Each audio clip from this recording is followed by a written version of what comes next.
Ich habe euch was mitgebracht. 2 Dinge sogar.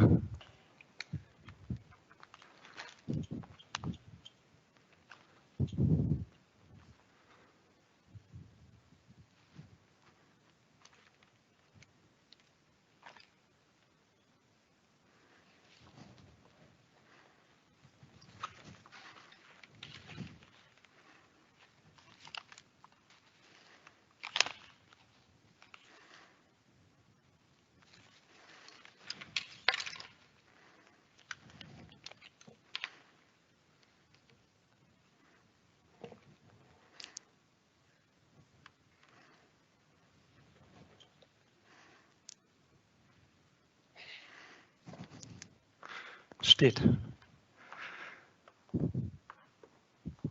I'm age 39. I'm father of a 2-year-old son, and I have 17 years experience in managing projects.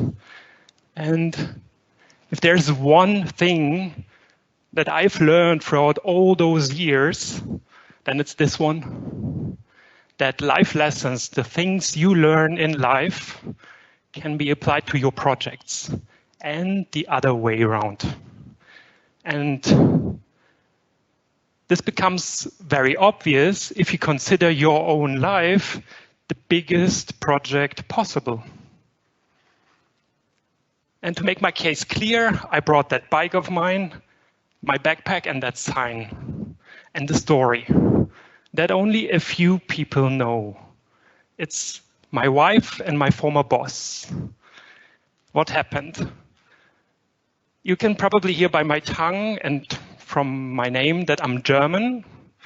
However, in 2016, January 2016, we moved to Canada and I applied for a new job. Back in Germany, I was probably filing some 10 to 15 applications and I was free to choose from 3 very attractive job offerings back then. In Canada, it took me some 50 applications with 0 feedback, almost no interviews, no results at all. It was, you can probably imagine, quite frustrating, and I felt like I need to change my game. The approach was obviously not working the way it used to back in Germany. How did I came out of that frustration into my own strength? How did I find my inner strength? I'll answer that question right at the end of this keynote. I'll tell you now about the result of that game-changing experience.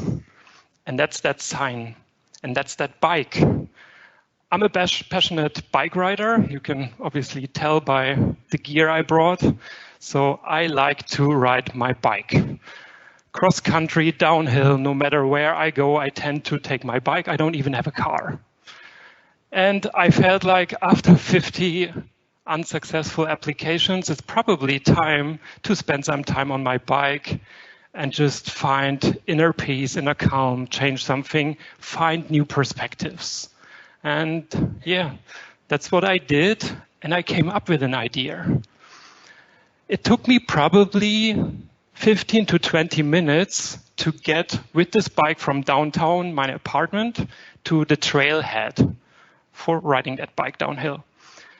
And I realized I'm crossing the entire Vancouver downtown area and one of the major 2 bridges that everybody has to take to go from North Vancouver to downtown Vancouver.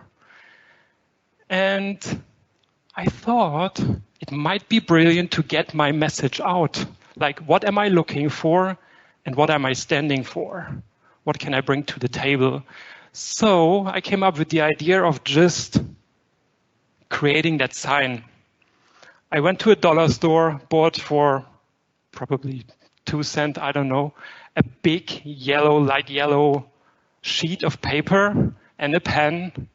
I cut it exactly the size, shape of my backpack and wrote down that I'm looking for a project management job or hiring. And honk means hupen. I asked those that pass by and find it interesting what they read on the sign to honk twice. Also for me to differentiate between, well, traffic honking and they actually want to talk to me. And it was an impact that I didn't even thought about. From day one, every single day, people were honking, passing by, just stopping somewhere close to the road. And a minute later, I was in the midst of a job interview. And it didn't quite take long to find the right one for me. I ran into Julie, which was the former R&D head of Vega, a company I later on worked for, establishing, building a PMO and managing several projects. And she read that sign saying, hey, you need to talk to Bobby. He's just created that division or department of a PMO, and maybe he can make use of somebody like you.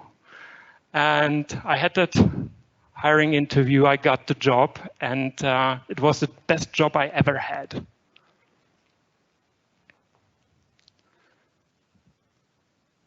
So what's the life lesson I transferred into project management looking at this sign?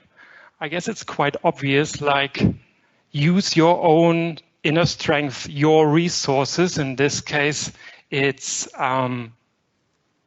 my resourcefulness, my creativity to solve a problem that seems quite complex and break it down into something super core and simple. And it took me a while to sink in, but ever since that day that I came up with the idea, landed that job eventually, I found it's more than just skills required in project management. Modern project management is more about the skills plus your personality and your character. For those who have either missed Matthias' introduction or haven't ever crossed my name, either online or via the podcast, my name is Chris Schiebel. I consider myself an ambassador for modern project management. You might call it zeitgeisty, that's how I call it. And I'm on a mission of rebranding what project management is as a discipline. Why is that? I figured whenever I met or dated new people, girls, and when I introduced myself that I'm working basically as a project manager, it wasn't quite sexy or attractive. It was different things that broke the ice eventually, but I was really puzzled by that experience, not actually realizing why it's not attractive, why it's put in the same gray old corner like processes, for instance. Because up to now, it's 17 years of managing projects. I never left projects. I always found it interesting, very versatile, attractive in terms of new challenges hitting your desk every day, new topics to learn from, meet plenty of people, being in the midst of transferring strategy into operations. That's what projects basically do. And I figured I'm very passionate about it. I'm very excited. When talking about project management, I can probably talk for 5 days straight about project management. And that it's time to bring that excitement and the joy and the fun that I have to other people as well. That's why back 4 years ago, I created that company called the Project Management Embassy, and even sets things up like the modern project management manifesto. Probably everybody in that room is aware that there is an Agile manifesto around. I was wondering, why is there no project management manifesto? So I set one up. What I do differently is probably, besides the traditional project management and Agile topics, I also cover things like change management. I'm very much into coaching skills. I'm very interested into psychology and how team dynamics work. So I combined this to a so-called holistic approach ever since 2006. And I even came up with the idea, hey, it probably takes a while for people to understand what I'm doing. Let them just tune into my podcast. So it was probably the first thing I did, setting up a podcast called Project Management on Demand. And even though it sounds a little bit English, it's in German. I'm sorry for that. Everybody who's watching from either the US or China, the Asian Pacifics, it's in German. However, you can, of course, go to my website and translate those scripts into English or any other language. And another interesting fun fact is that I found the first gym. Matthias already mentioned that, the first gym of where project managers can go. Because I figured if you just attend a one-day seminar or maybe 5 days of a project management course, it's very likely that 5 weeks, 5 months later on, more than 80% of the knowledge is gone, unfortunately, because you cannot directly apply it. And it's like that triathlon metaphor that Matthias used earlier today. If you want to achieve real greatness, you need to work on your skills continuously. So it was, for me at least, a no-brainer to set something up like a gym for project management, where you can bring your everyday challenges, connect with other people that bring their experience, connect with me as a sparring partner, and just give it a go and see what you can do differently, if there are best practices from others to pick up, or just new perspectives that allow you to choose from different options and do it the smart, efficient way.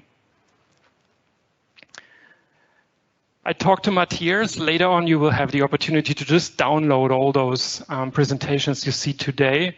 I've linked some stuff. One is a video from British Columbia that I found it's just 3 minutes, very appealing, very nice and attractive. It was really worth spending those 2 years over there. Take a look, and even if it's just for vacation, visit that beautiful gem of piece of nature. Ever since then, I'm also addicted to any sort of nuts, particular almond butter. And if I cannot hold my hand on something good in the grocery store, I just do it myself. So those are some basics about me. There is another word that you used, Matthias, crazy, that I just came up with that probably describes best what I'm doing. Like, I'm combining in a creative way knowledge areas that are around that make a difference in project management, and I try to bring in some crazy flair and fun to it. And in order to deliver to my message, I want us, all of us, may you be in here or online, to have fun as well. So I thought about an experiment. Are you up for an experiment? Cool. Okay, so this question is probably a no-brainer for you to answer. What's the opposite of structure? Chaos. I hear chaos, absolutely. I brought you some chaos. Look at this. So, I forgot my mobile. Can anybody take out his mobile and have the timer on 1 minute? A stop clock, Matthias, please. I want you to look for number 1. I actually highlighted it in yellow. And now you got 1 minute to find all the other numbers, counting up. 1 minute is running. Let's see how far you can get.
So how far did you make it? 27? 23? 25? 40? Okay. You probably found something that very few people found, but I want all of us to succeed in that experiment. I just put that 41 on there because sometimes you have cheaters that just ignore the game and want to win nevertheless. So they shout out 41, but it's not on there. So another round, and this time I'm adding 2 elements here, 2 lines, a vertical and a horizontal. And you got another minute, same game, find number 1 and start counting 1 minute time.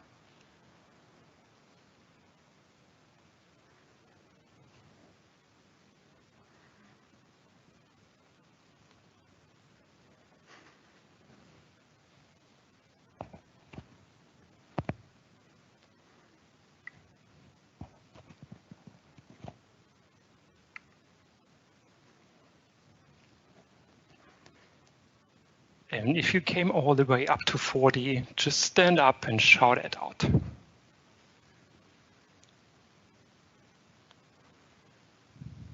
For a big round of applause, of course. Yay! Who's next? Yay, yay!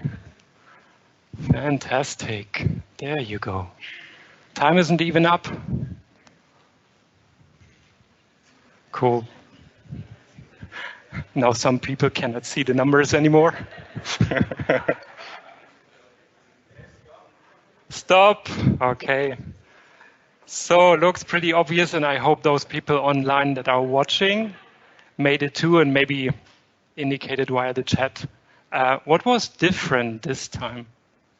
Can anybody explain it very briefly? Now there was a structure, exactly. If you followed 1, 2, 3, 4, 5, etc., you would have recognized that there is a pattern you're following. Rather than looking for the entire sheet and check out what the next number is and where to find it, you simply reduce yourself to 1/4 of the entire sheet, which makes you more efficient. Usually, just like we've seen, over 50% of the participants are able to complete the task all of a sudden. And the learning effect from one first round to second round is usually small because we cannot recall probably more than 12 figures at a time. And if you can, you're already pretty good. The core message here is with only a few structural elements, a little bit of structure, you can turn something you considered chaos in the first place into something that's well organized as soon as you've realized there is a pattern. And we, as project leaders, project managers, are looked at to bring in this structure. If somebody from the outside looks at a project manager, they would always ask you to please bring in structure into that project. So that's the first thing you're looked at. And I'd say let's bring in structure into that keynote. I want to talk about the 10 key skills, to my point of view and from my experience, of modern senior project managers. And while the first 5 might be very obvious, the other 5 might either be often overseen or underestimated, or for some not yet that obvious. But let's go through them one by one.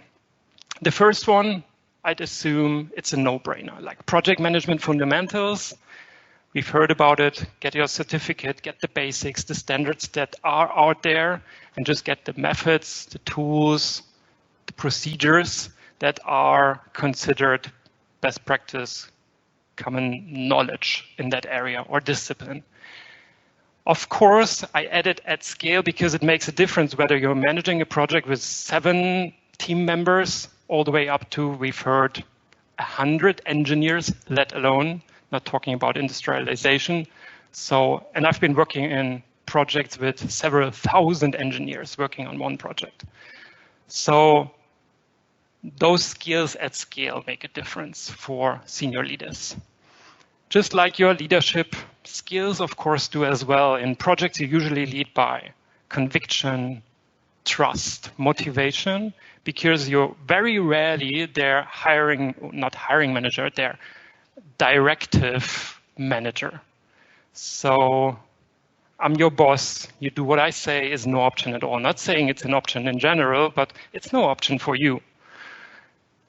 They're transferred to your project. So you need to have a sort of balanced skill set that allows you to adapt your leadership style to the person, to the task, to the situation your project is in. And ideally, if you want to be considered a senior project lead, you also have insights into different business areas, like,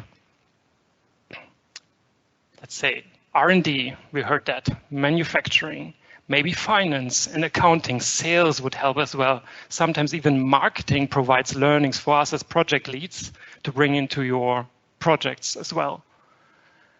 And in combination with hands-on experience in different roles like business development manager, of course, PMO, project lead, but maybe even working in sales or being an engineer at the time, widens your, let's say, view and perspective on what you have to do, how to lead different individuals, how to integrate different departments. It gives you a better end-to-end understanding of how a company creates value, how the process flow goes end-to-end, and even a perspective that integrates suppliers all the way to customers, integrating partners just as stakeholders as if they were internal.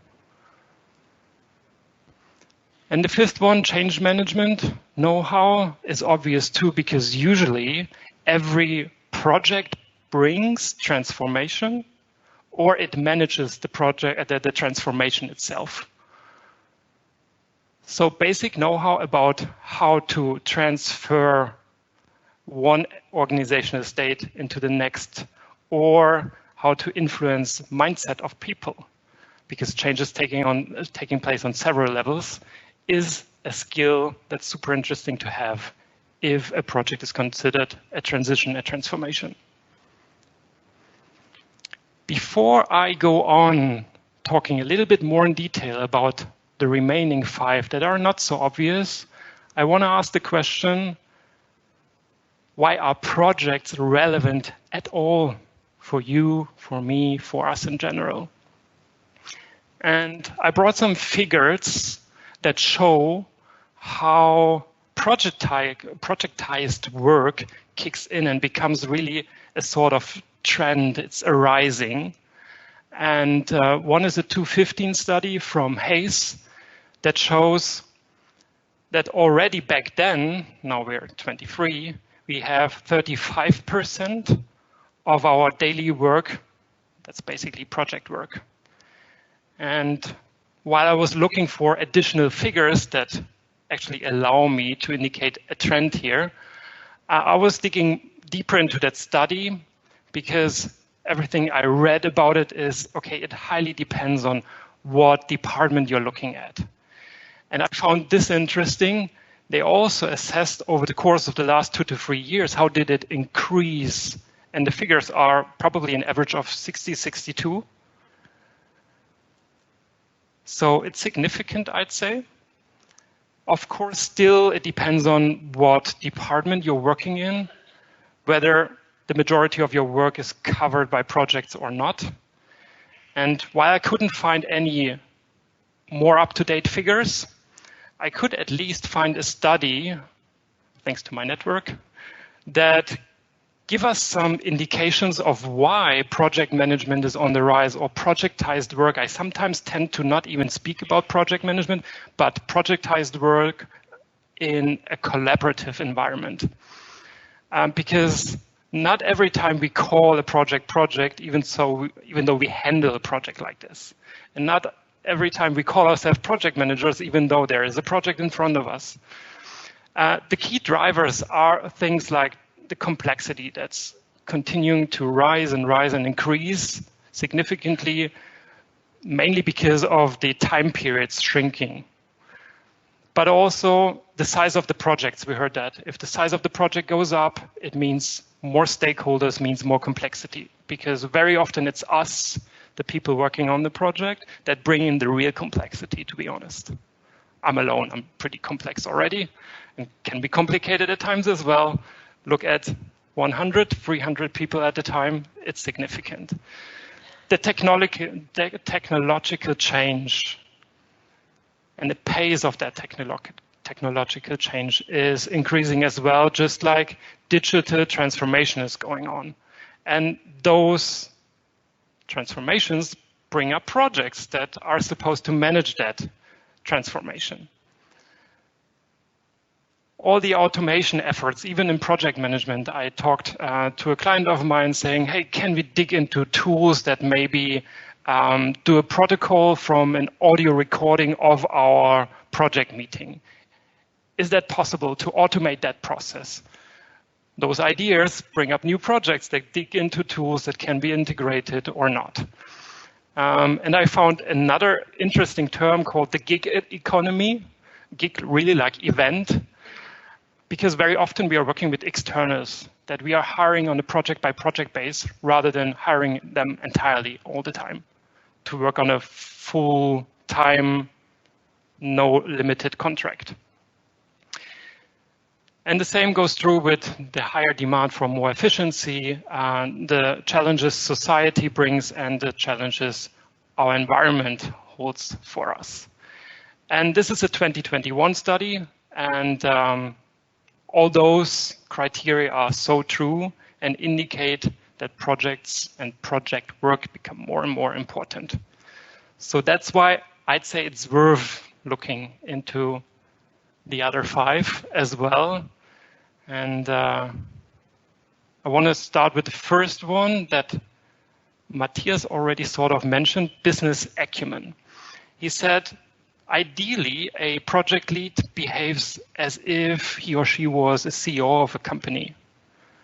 And we had that question asking, hey, do we need a chief project management officer? So it was you. And we might not need that CPO or however we call this person, but ideally the project leads can, well, move freely in an organization and reach out to anyone that's required to get the job done. And I guess it was your interest behind that CPO role to bring up a role in your hierarchy that shows project management is important and it's of high interest to have a sponsor for everything we call projects. On top of that, if you look at people working for you on project for 2 to 3 years, they probably want to see themselves growing throughout that 2 to 3 years. It's quite a period of time. So even though you're not their manager, you probably run into discussions where they demand you to develop them into a senior role or into a specialist role. They would look at you because you're their leader throughout that period of time to develop them and grow them. And all of this makes even more sense if you think about what the original purpose, the prior purpose of a project is. It's achieving our company goals, transferring that strategy of ours, that big visions into operations. We build this bridge. The projects are basically the bridges. So my claim is bring power to project management, bring power to the project leaders, because if you take away that power meaning, you have no influence on how you're performing. You have no influence on how processes are designed. If you have to align every single decision with line managers, if you are not free to pick the best team that's required for the job, then it's like I would tie your hands on your back, no influence, most likely no motivation, at least not in long term. It's like a toothless tiger. it's already tamed and it won't flourish. So I would say stop the start and finish thinking, think more life cycle, think end-to-end, think really company-wide and what can happen if you bring that influence to project leads. Of course, with the right skill set, but if they are highly skilled, well-connected, this influence would result in very great results, I promise that. And in first place, in a bigger motivation. And I would even go further than this and would state project management shall be a serious and attractive career pathway at Schaeffler, everywhere, but today we're here. And the reason behind is I've seen over and over again that very highly qualified, capable senior project leads leave project management as an organization and become line managers that sometimes even continue managing projects, but that's not what they're supposed to do. So you take out all this capacity, all this know-how from the project organizations, and you are left with the same problems again and again. And you won't really reach the maturity that's necessary for projects like you've seen today, the really big projects that are very complex and complicated. And I would even say it's not threatening line managers and their power, but it can be help and support and a collaborative effort and a massive opportunity. Take, for instance, the development of people, which now happens on the project. It's, quite some power transfer, but an opportunity for the line managers to focus on their work at the same time, maybe more in particular, and know that they're in good hands and maybe influence the way they're educated on that project and developed, but not be this outside entity that needs to make sure, even though he or she is not leading the project, that their people are developed.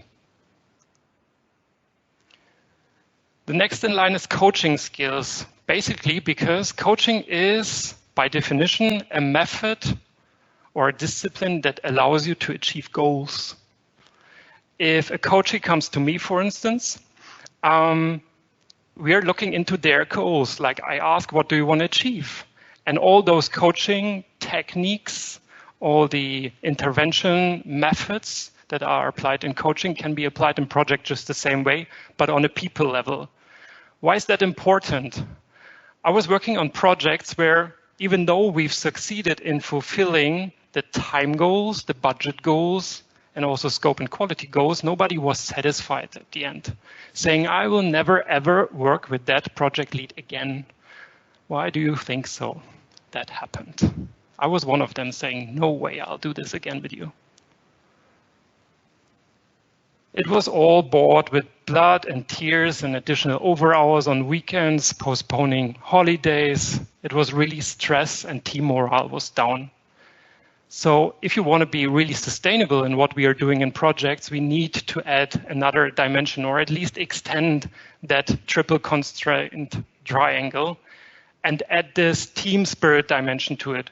Because if you focus on team spirit, I'm convinced that the other three dimensions can be kept in check very easily. If you have motivated individuals that feel like a part of the game, a part of that project, make that project part of their career pathway, and be all in, then they would support you in managing the time right. They would support you in achieving the quality goals and staying in budget or getting the budget you need on top of that because everybody sees the value. And I'm going as far as to say that successful projects are built on very good, strong relationships because usually what benefits is how we communicate, that we open up to each other, that we deal with feedback very openly, that we are in a culture where failure is not a problem but a learning, where we just get up in the morning because we are motivated to work with our peers. And with that motivation, that intrinsic motivation, a lot of magic can happen. Number 8 is collaboration and facilitation techniques. I mean, let alone combine the know-how, the skills of so many people and come to decisions collaboratively is a challenge. Like, you're not the only one saying yay or nay, go or no go, making decisions, calling the shots. Modern project management is like engaging with stakeholders, getting them involved, get their buy-in, not just doing what you think is the best to do. And that requires a lot. And to underline and emphasize what I mean is, we talked about KPIs today. And if I check out KPIs, the usual KPIs, it's a lot around maximizing the value, optimizing throughput, increasing the efficiency, avoiding waste.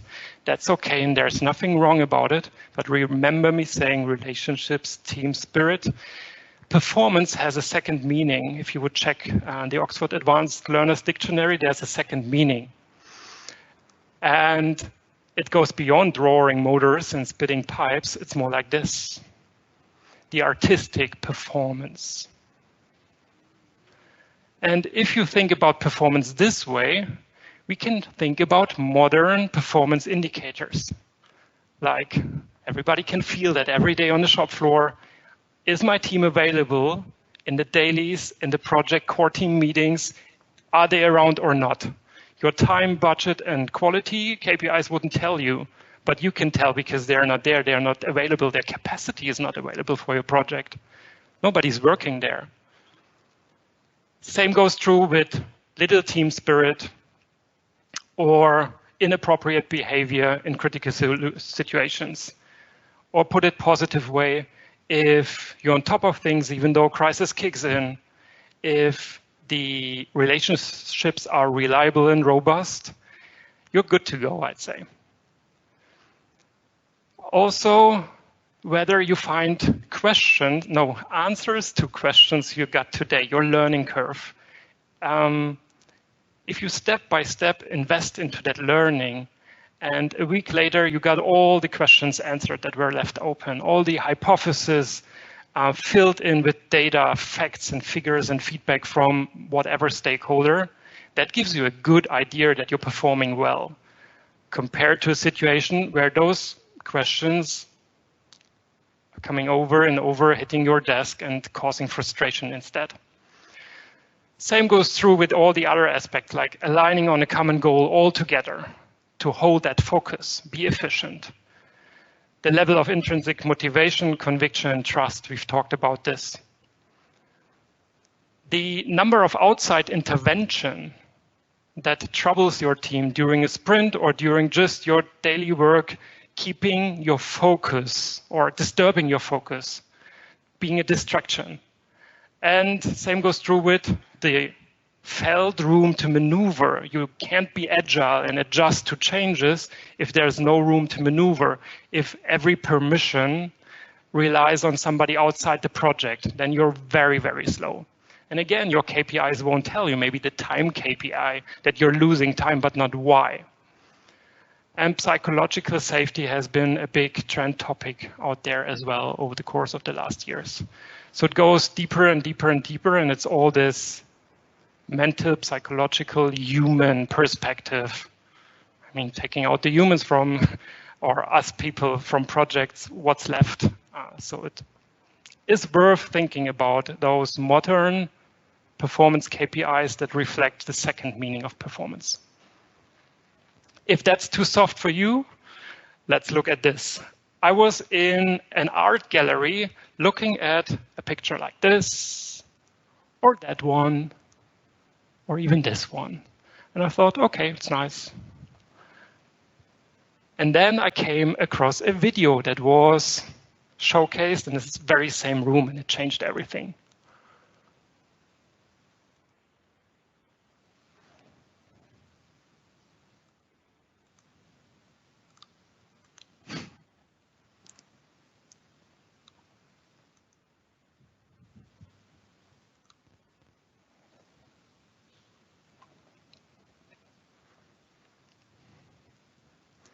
It shows the guy, the artist, Max Zorn, that creates that piece of work.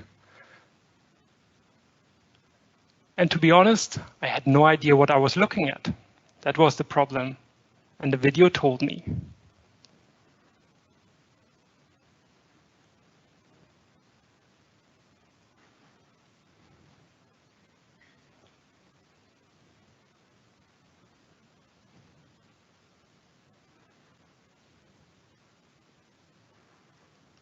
And there you see how the value is created. It's not only his creativity, but the fact that it wasn't designed in Photoshop, but that it's real craft work. And it probably takes a lot to do something like this.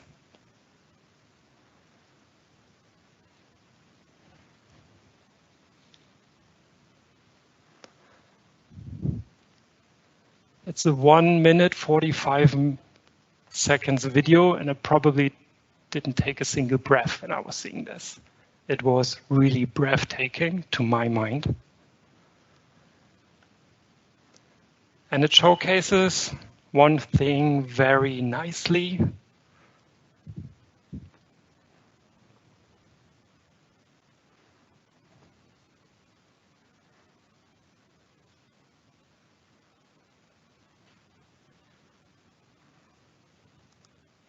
And it's the fact that it's not only the result that matters. I would have gone to the next gallery or room, but how you get there. This is what creates the value. And if your customers, your team, your environment can sense that, if you can showcase that value that you're creating, what major difference makes that, please? That's massive. And it underlines that it's not only the good relationships, the team spirit, but also the value that is created throughout the project. And it's not just your hard result-driven KPIs that are important. Thanks to Max at this point. It's relations. I reached out to him asking whether I'm allowed to use that footage. And he says, hey, easy go. Enjoy yourself and make everyone a pleasure and open their eyes, provide perspectives that they might not have had so far on project management. So thanks to Max. Last but one, personality and character fit. I'm just listing out a couple of character traits that I felt over the course of 17 years are very important.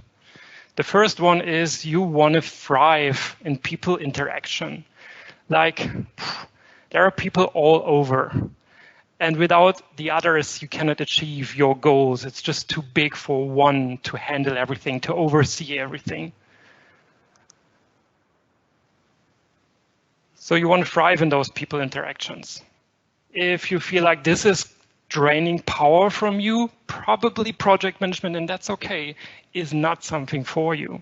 But if you feel the energy, a boost, if it's nice to be amongst people like today, here in the auditorium, if that provides energy to you, that's a good indication that you might make it for a very good project manager.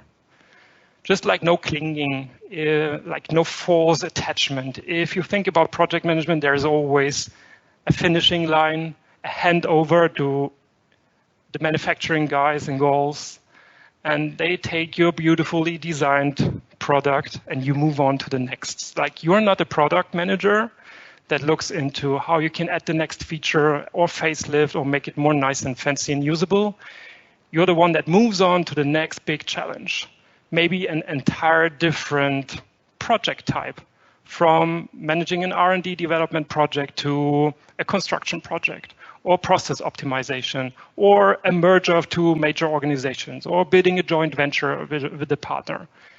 It might be super versatile, and if you love that versatility, then it's something for you.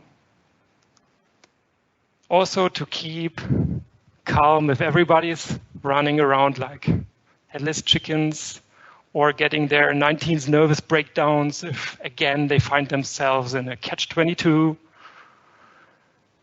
You want to be that person that keeps their calm, their coolness, an overview and say, hey folks, it's nothing entirely new. Maybe it's a bigger scale, but I know the patterns. Remember that experiment.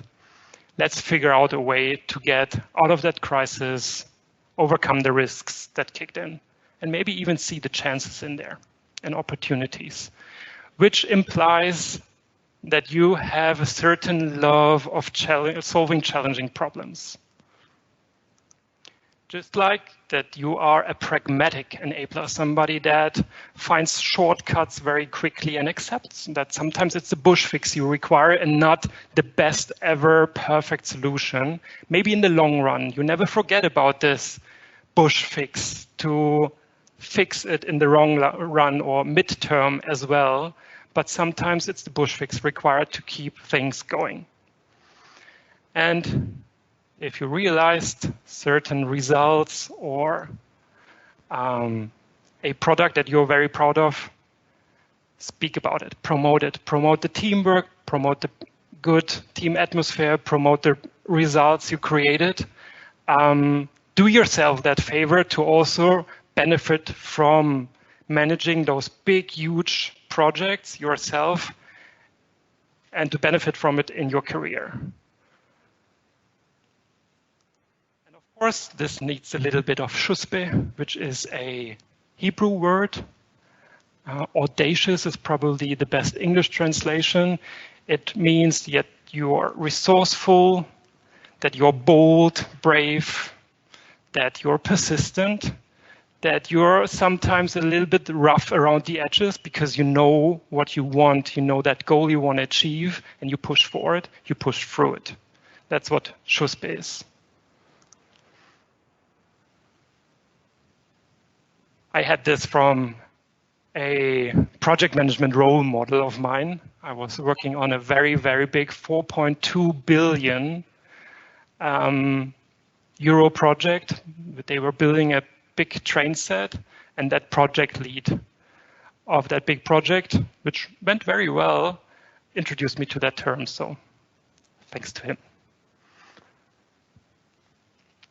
You want to anticipate and steer a project, like feel like a natural leader, being 2 steps ahead of your game, anticipating the risks. There is no project without risks. That's the unique character that brings in the risk. And be there if needed for your team. Ideally, you come up with a broad experience as well. Just like I told you, I've been working in Canada for a while, and I thought, hey, moving to Canada, it's a Western country, it's just a different language. How different can it be to work in Canada? It was a total different game. Like, the mindset is differently, the approaches to problems we would solve over here, it's differently. It really gave me new perspectives and also new approaches and best practices.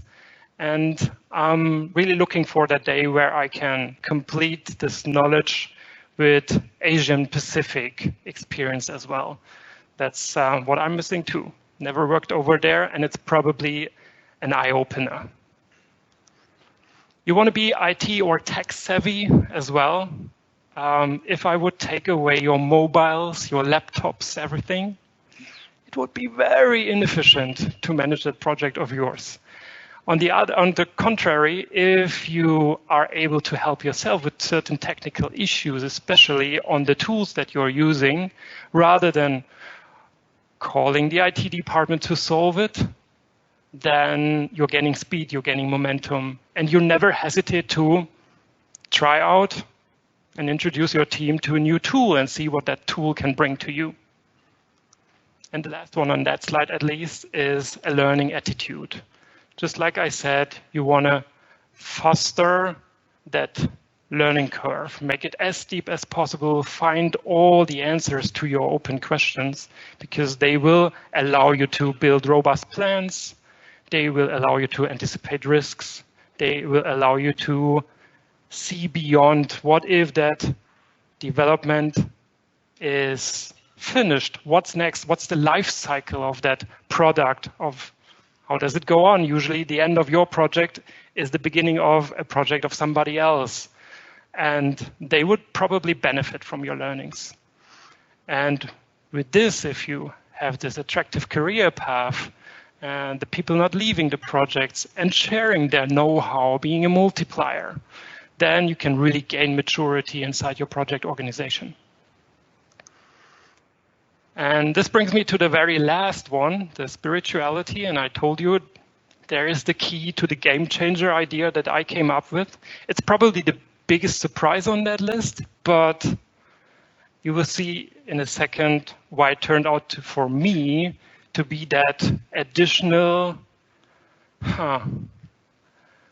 unique skill of mine that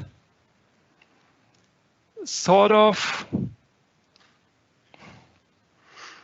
makes me look at projects and the way we manage projects differently today. Why is that? And spirituality can, I'm fully aware, mean something totally different for you, for me, just like for you. But it's that strong belief to find strength within you, no matter what that spiritual element is. And I came across Vipassana, which is a meditation technique. And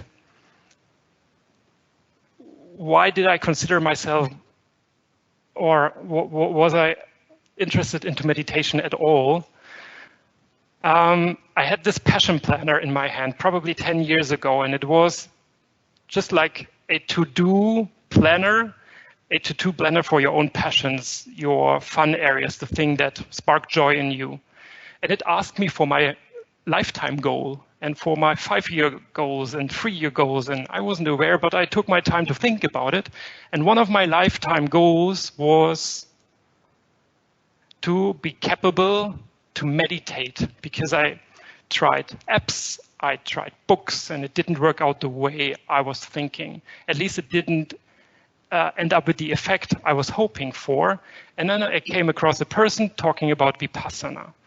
And Vipassana is, and that's the nice thing for me at least, free of any religious rites and rituals. And it's also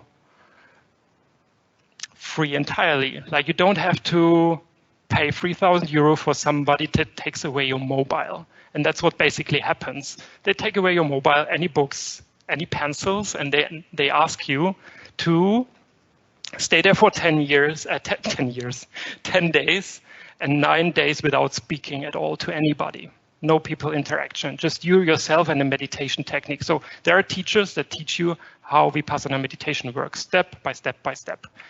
And during that time, obviously, I had a lot of time to think and digest what they were talking to me or telling me.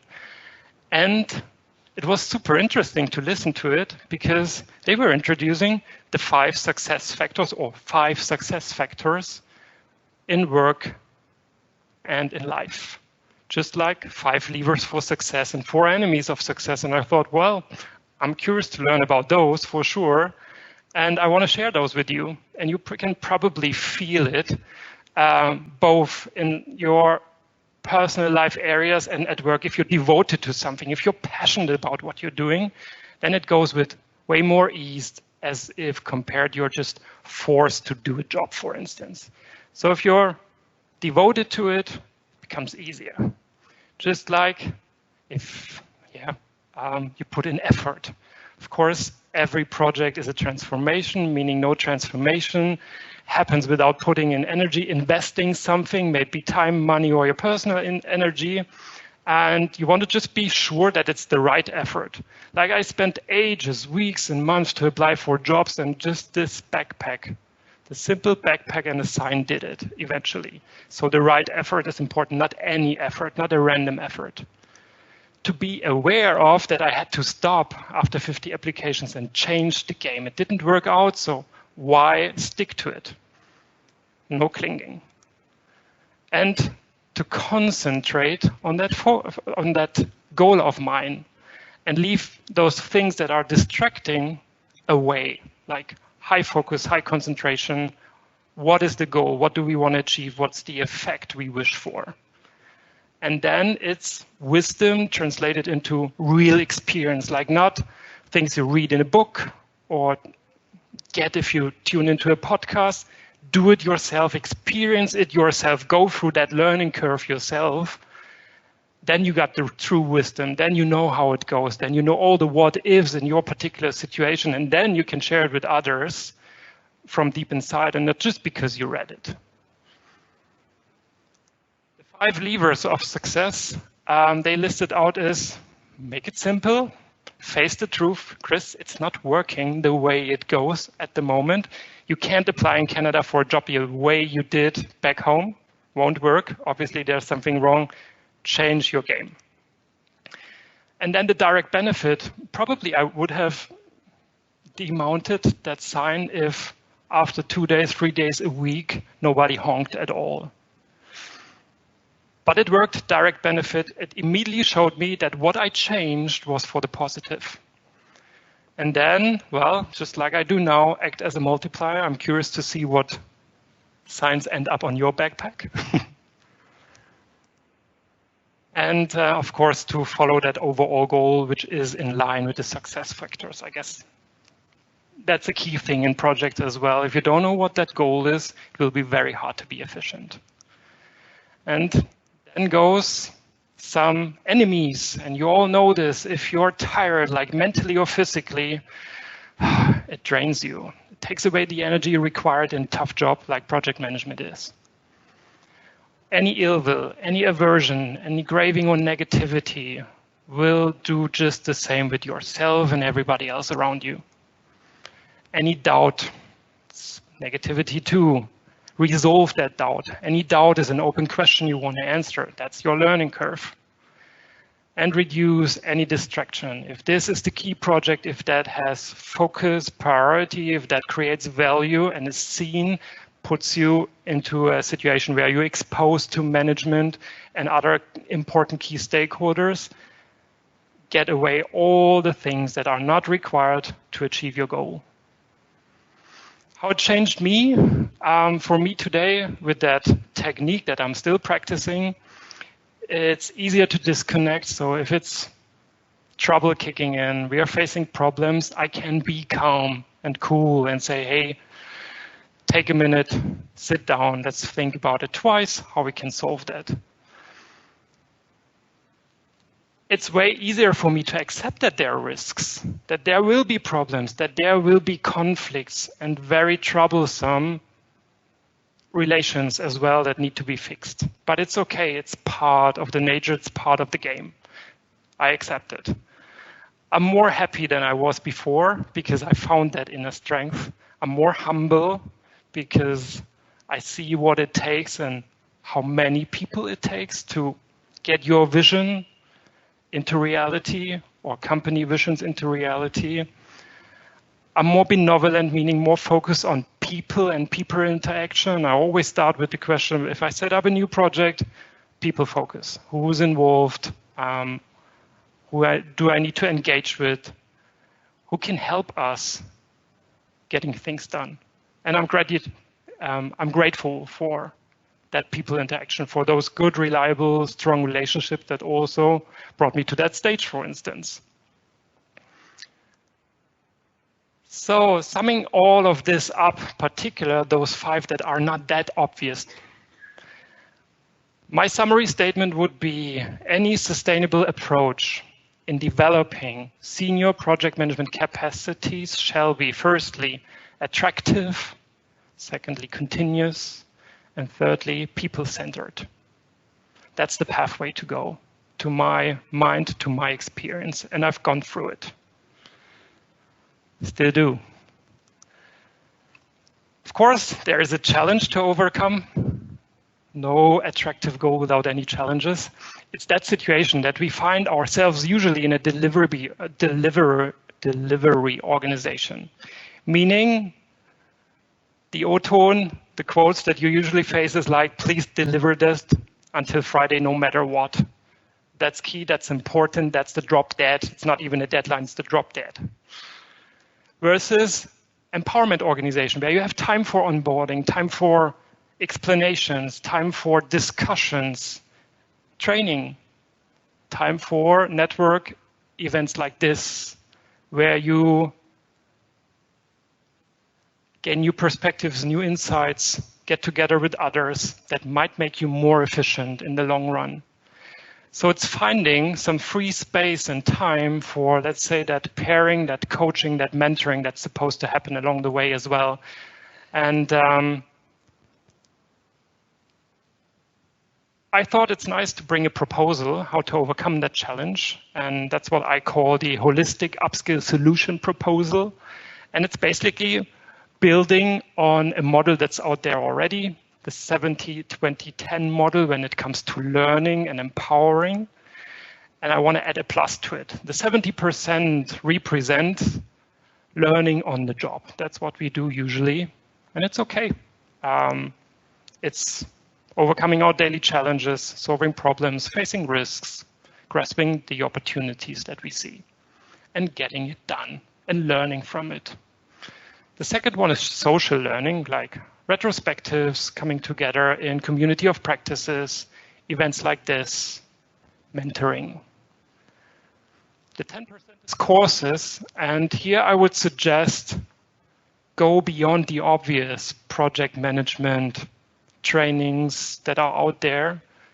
Take those things that are influencing project management very intensely. I already shared that. For instance, like change management coaching skills, collaboration models, super interesting. It's not just project management and agile and then that's it. It's even process optimization. There's so much you can dig into and learn from. And there's even more, that's the plus, and that's the development of your own personality, the development of the personality of everyone working on your project. And I refer to a colleague of mine that by the time when I was managing my first project, I had a team of 7, and one approached me saying, Chris, I want to not only learn something about project management from you, but something for life. Like, for instance, how can I achieve something? I find myself in a situation where I work on weekends. How can I find time during the week to do my private stuff? That was questions I was faced. Like, he was obviously into developing his own personality. And I would want you to think about how you yourself, but the entire organization, can offer things that build your personality, strengthen your personality, find your inner strength and resources, and leverage them for your projects. And here comes the gratitude part. That's my son helping me to get all the grease and mud from that bike. Thanks to him. And a pleasure to be here today and share my both keynotes and key messages before we will turn into the panel discussion. Thanks for listening. I don't even know how good or well I am in time. Not at all.